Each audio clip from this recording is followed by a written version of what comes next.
जे फतेगढ़ माटी रे ओडिशार सबुठारु बड़ क्रिकेट टूर्नामेंट कहले भूल हम नहीं। ये हूँ ओडिशार बारवाटी स्टाडियम तो से इंटरनेशनल स्टैंडर्ड ताकू नबानी ओडिशार सबुठारु बृहत टूर्नामेंट हूँ फतेगढ़ ए क्रिकेट टूर्नामेंट करुथिबा आमर बेणु बाबू मु तांको बहुत बहुत धन्यवाद जनइबी जे गोटे प्रयास करिसेंती फतेगढ़ माटी को भापुर माटी को सारा ओडिशा रे परिचित करबा पई।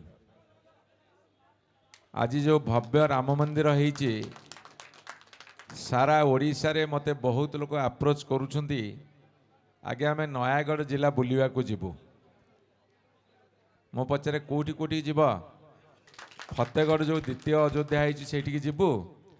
मु खाली आपण मान को एति कहबी जिते अगणित मोर भाई भौणी माँ माने युवक बंधु माने अच्छंती समस्त गोटे कथा कहबी जे नयागढ़ जिला आज समग्र ओडिशा रे विभिन्न क्षेत्र रे आगे अच्छी एवं आगे रहिबार कारण होउची जे आपण मानकर स्नेह साहाय्य सहयोग आशीर्वाद किछि लोकों ऊपर अच्छी जेमिति कि फतेगढ़ रे भापुर रे खनपड़ा निर्वाचन मंडल रे बेणुबाबू ऊपर अच्छी।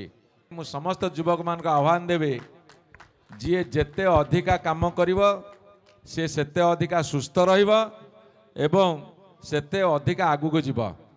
ए क्रिकेट खेल पड़िया रे मोर समस्त गोटे आह्वान रहिबो जी जेते कर्मठ हबो ता जीवन रे सेते उन्नति हबो। आज फतेगढ़ माटी से कथा प्रमाणित करिछि। समस्त मुझे आह्वान देवे बेणु बाबू तुमर साथी मान को नहीं आगु को बढ़ तुमर भविष्य उज्जवल एक कथा घोषणा करने को चाहे। धन्यवाद फतेगढ़।